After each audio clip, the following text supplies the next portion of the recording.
My name is Frankie Hutton. I live at 6 Holton Avenue. I was wondering, Mr. Cutler has said and the mayor has said that there really are no plans now, and you really don't know when you're going to have them, but you think the vote is December 14th. I was wondering, for the Pell School, those plans were available for 2 months for the citizens to see them. Since you don't know when you're going to get the plans, wouldn't it be fair and reasonable for the citizens to be able to see the plans for this for a similar and reasonable amount of time? And really, they're long overdue in their professional responsibility of providing these. Thank you very much. Madam Clerk. We have a motion. Sir? Could you identify yourself with your home address, please? Mr. Mayor and other members of the Newport City Council, my name is Donald Tofius. I live at 79 Dixon Street in Newport, and just recently rebuilt the carriage house to the Oakwood estate. I'm a taxpayer and voting resident of the city by the sea. I'm a founder and president of the W-Class Yacht Company. I build racing yachts in the United States, and they are American flag vessels. I have my executive offices at the Newport Shipyard on Washington Street in Newport. I'm a graduate of Cornell University in Ithaca, New York, with a major in history of art and architecture, and prior to moving to this fine city, ran a successful commercial real estate brokerage and development firm in Greater Boston. I feel I'm well qualified to render an opinion on the proposed radical changes to a city-owned park. Excuse me. Sorry. One person's going to speak at a time, and they'll be at the microphone. When I was at school at Cornell, we used to call this type of design nuclear architecture. The rock star architect would come to the site, or perhaps even just a quick helicopter flyover, without any consideration for the history or the context of the site or the surrounding area. Then a hasty freehand sketch on a piece of yellow tracing paper is given to the client. Nuclear is appropriate here because it describes the current design. This is a low-level nuclear attack on our city. The people, the plants, and the trees are destroyed. What is left is the surrounding sidewalks. Maya Lin should be congratulated for her Vietnam War memorial, but she is no Frederick Law Olmsted or Augustus St. Gaudens. Her design for Queen Anne Square fails to recognize the surrounding buildings, the historic nature of Historic Hill, or the architectural importance of the city of Newport. The memory of Doris Duke would perhaps be better remembered with a larger-than-life traditional bronze statue on a solid granite base. Visitors come to Newport to go to the beach, to play golf or tennis, to sail on the bay, to shop, to have a nice meal, and to see and experience our history and historic architecture. Newport probably has the most exceptional collection of 18th and 19th century designs in the entire country. Flimsy stone plantings proposed by Ms. Lin commemorate non-historic structures demolished by Doris Duke many years ago, and I think she would be appalled to see these foundations rising from the dead again in Queen Anne Park. Also, the proposal includes cutting down mature trees. Why should they be cut down and replaced with immature saplings of unknown species that will take many years to reach maturity? No one is going to travel to Newport to visit this misdesigned Maya Lin Park. There will be nothing to see. The emperor, or perhaps in this case the empress, has no clothes. The proposed Queen Anne Square will be a landscape architectural joke.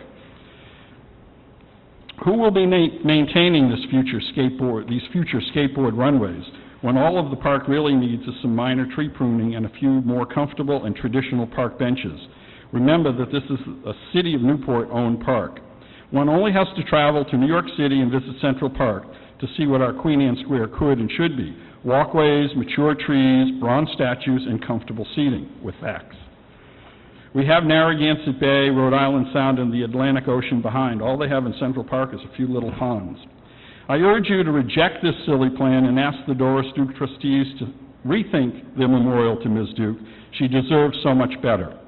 The Maya Lin plan could be installed at Rough Point without city permission, and Queen Anne Square could be spruced up a bit, perhaps with a traditional bronze statue of Ms. Duke, and then everyone would be happy again. Thank you for your time and patience.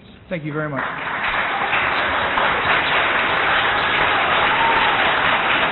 Could you just identify yourself and your address, please?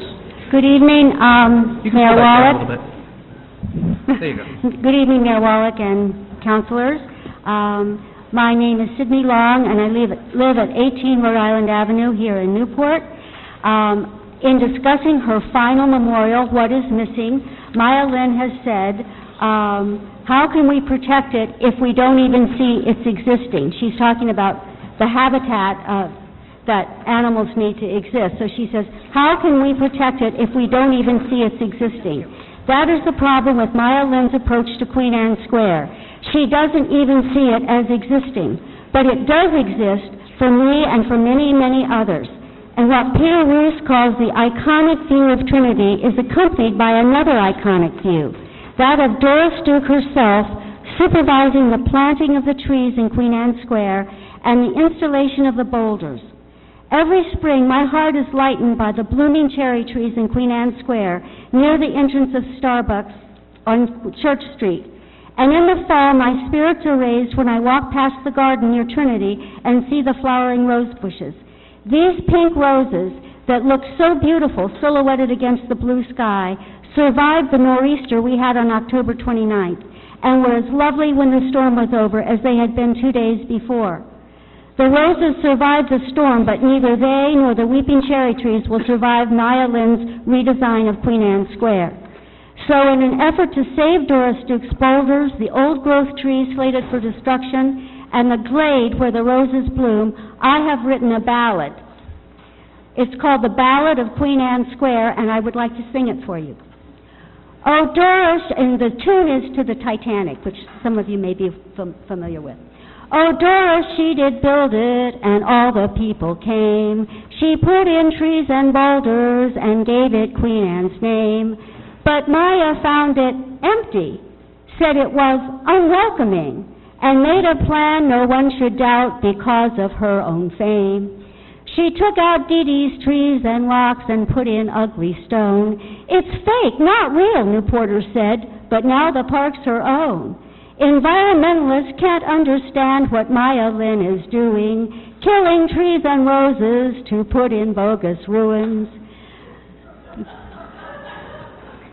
The weeping cherries asking, why are they killing me? It's because Maya Lynn's an artist and you are just a tree. Doris, she did come back and told me in a dream, I took out ugly buildings and made a village green, but now it's being ruined and all done in my name.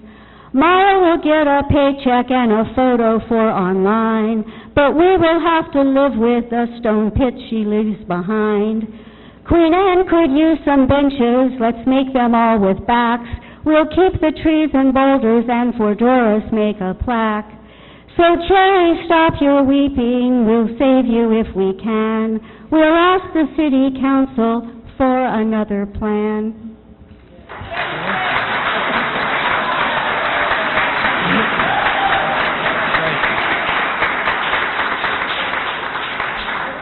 Mr. Chairman, Councilman McLaughlin. I don't think we've ever had a song for Yes. us before, so I would ask that you provide a copy of it to the clerk so it can be included in the record. There's a motion to receive. Is there a second? Second. Second. Is there any further discussion or song or rap or anything else? Is he going to get up or what? Mr. Chairman, I believe that Mr. Dick wanted to speak at this time. No, he does not. Anyone else? Poetry, songs.